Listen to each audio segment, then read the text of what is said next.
Hey guys, Sonic Smash Bro here, and although the Devil May Cry 5 collab is over now, there is one thing that's still going on, but not for much longer. The limited weapon banner for Miracle Blade. Much like how Ultimate Blast is the best buster in the game without question, this is the best melee weapon in the game, bar none. Arguably even the best weapon in general in the entire game because of just how freaking useful it is at almost everything. The only thing it's weak at is race mode. And although it's primarily a PvP sword, because one of its passives is pretty much PvP exclusive, it is usable in just about every other mode outside of race because of all of the good effects it has. So let's just get straight into it. You may notice it's on my sub-weapon slot. There is a good reason for that. Anyway, passive number 1. The first two are the 0-star passives you have right out of the gate. The Direct Energy Blade. Launch 3 energy blades when swinging with this weapon that ignore terrain and deal damage equal to 43.2% of your attack, and this is on a 2-second cooldown. They spread out in a similar fashion to Proto Man EXE's Sonic Boom, so this is just good in general, and at first it's not all that great, but wait till later, then it gets insane. Second 0-star passive is Cooldown Reduction Device. Basically cut the cooldown time in half when you run out of energy. Not bad, but it's the weakest passive here, and that's saying something. Next up, the 1-star passive, Arc Energy Blade. When hitting with an aerial attack with the weapon, it has to be with the sword itself, not with the energy blades, keep that in mind. Launch an additional 3 energy blades that do the same amount of damage on their own 2-second cooldown. They are on separate cooldowns from each other, and they will always fly to the right at first, so keep that in mind, and note that I said at first for later. Next up is the 2-star passive, and this is where things get a bit broken. Multi-Anomaly.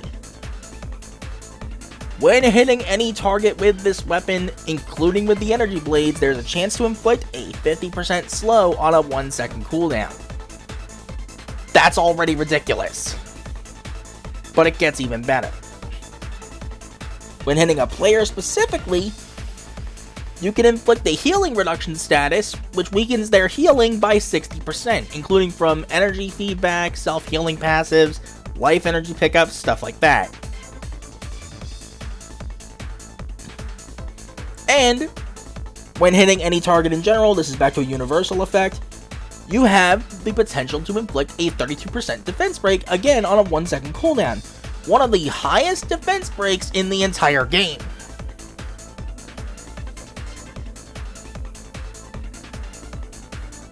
Moving on to the 3-star passive, this is the one pretty much PvP exclusive passive, Status Steal. When hitting a target with the weapon or the energy blades, you are guaranteed to take 1 buff from them every 3 seconds. It's not as many buffs as Grudge Axe, but it's way more consistent than Grudge Axe, and that's the key thing.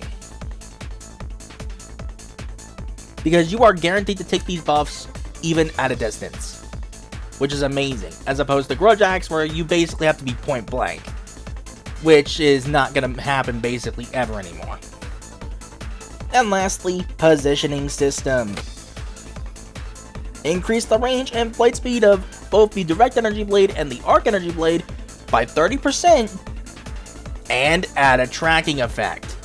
So, these energy blades are doing damage, stealing buffs, and inflicting 3 different debuffs while tracking 2 targets through terrain.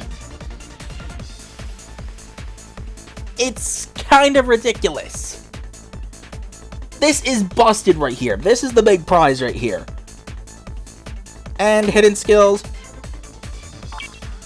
You got 2 that are pretty much general use. Player Sentinel is actual garbage at this point. But Enhanced Energy Blade is a pretty decent general use skill and pretty decent to just play the ranged demon PvP. Defense Reduction Special Attack is, in my opinion, probably the better one for raids, depending on the character, because it comes with its own inflictable defense break. It also applies to character skills, so keep that in mind. And in general, it's just pretty good all around. Interference Resistance, love this thing for PvP, because interference is kind of a toxic debuff to have to worry about, so having to not worry about it as much even if it is only half of the time, is still really freaking good. And if some characters have interference resistance in their recombined DNA, you can make them immune to interference this way. So hey. Now, one thing worth noting, the energy blades, regardless of which version of it, count as weapon hits. This means they can proc Mega Scorpio. When the weapon hits, it produces an electric current spiral blade that continuously deals damage and slows targets within range. What the game does not tell you is that this also counts as a weapon hit. Meaning, you can proc the Miracle Blade debuffs with this thing. The slow from it also stacks with Miracle Blade's 50% slow as it is. And on top of that, this can also take buffs. There's a reason I put this thing in the sub-weapon slot, folks. So some characters who can make good use of this include the following. Pretty much this entire team, because in the case of Dive Armor Zero, he gets a damage bonus on slowed targets. Dive Cross has an easier time connecting his Supersonic Blast, which means he has an easier time connecting his Kel combo and keeping at a safe distance. ZXA Ale can inflict a 100% slow, so can X Dante trigger. Bass and Treble can inflict a 100% slow, and they get a damage bonus on slowed targets with DNA. Shadow Armor X can make it easier for him to close the gap and start brawling with Giga Attack, or just play at a distance if he needs to. V is another decent example, although kind of an old example at this point, of a character who can benefit from Miracle Blade pretty well. Dr. Light can still benefit from it, because it makes it harder for people to run away from him when he wants to close the gap, and it makes it easier for him to play the neutral game when he can't close the gap, not consistently anyway. Let's see here. Gangsta Arado can inflict a 100% slow with this, because she has a true slow of her own.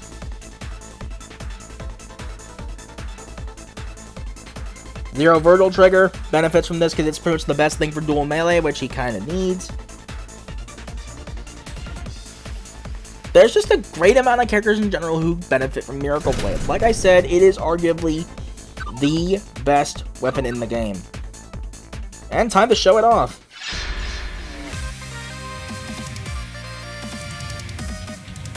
Okay, this might be a good time to get ready to start taking Preventive, because if Dante gets Preventive, it's over.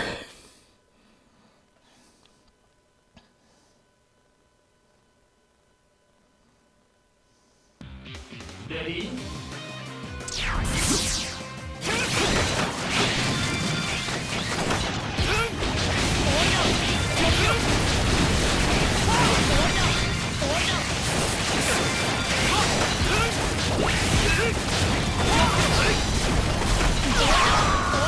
Oh, unfortunate.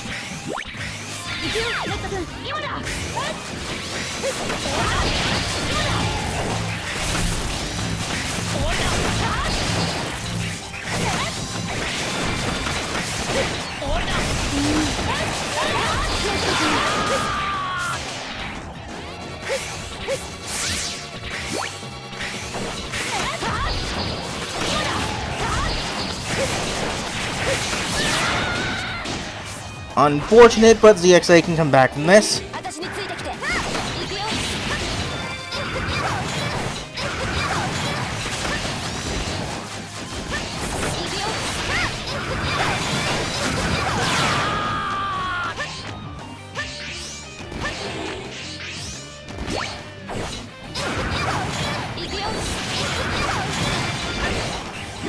Just like that.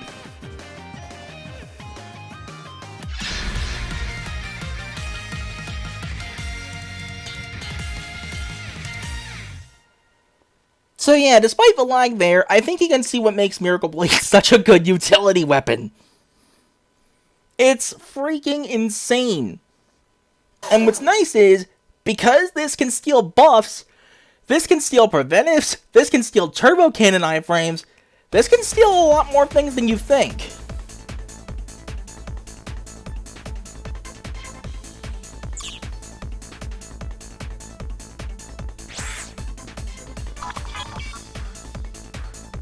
So the main thing to bear in mind with Miracle Blade is there's a reason why even on characters like Halloween Zero, you'll see stuff like Comet Miracle on them later down the road. Because Miracle Blade's damage output's pretty good, it inflicts defense break, which is even more damage, it skills buffs, which means it can skill the Turbo Cannon iframe, which means we finally have a good counter to Turbo Cannon.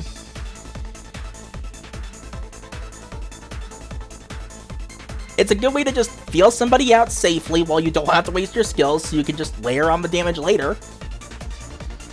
It's just such a nice weapon to have. Like I said, it's pretty much the best weapon in the game for how much it does, and a lot of the best characters later on the road, and even now, benefit from this thing. You saw how much Dante X was basically shredding me with freaking Ultimate Blast Miracle Blade, which, by the way, Miracle Blade, because of its slow and the stun effect from Ultimate Blast, has good synergy with Ultimate Blast. It is one of the best weapon combos in the game for a reason.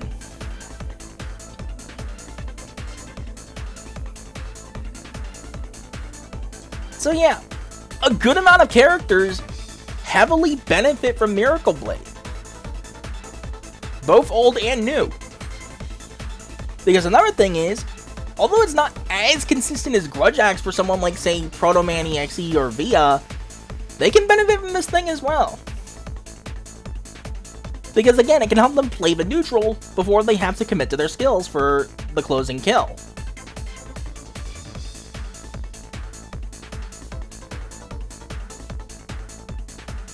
So yeah, I've pretty much shown at least some of what Miracle Blade can do just to give a bit of a showcase of this thing. Yeah, there is a reason why I kept it on the sub-weapon slot most of the time, and that's because you're mostly using this as a switch in if you want to engage with skills, and just to use the energy blades to feel out an opponent and either take a buff or slow them down. But it's so good at doing that, that one downside basically does not matter. It's such a good utility tool. And even outside of PvP, because it inflicts defense break on anything, it's good for dealing with bosses. It's amazing for dealing with bosses, in fact. Because the energy blades spread out to multiple targets, it's also good for clearing things out in Jacob floors. The only thing it's weak at is races, because it doesn't have a speed buff like, say, Ancient Relic or Red Lotus. Well, Ancient Relic with hidden skill anyway. But other than that, it's just an incredible sword to have. Like I said, it's pretty much the best weapon in the game by far, arguably. And if you can pull this thing, you need to. But that's all I have to say about the Miracle Blade. So until the next video, whatever it may be, later guys.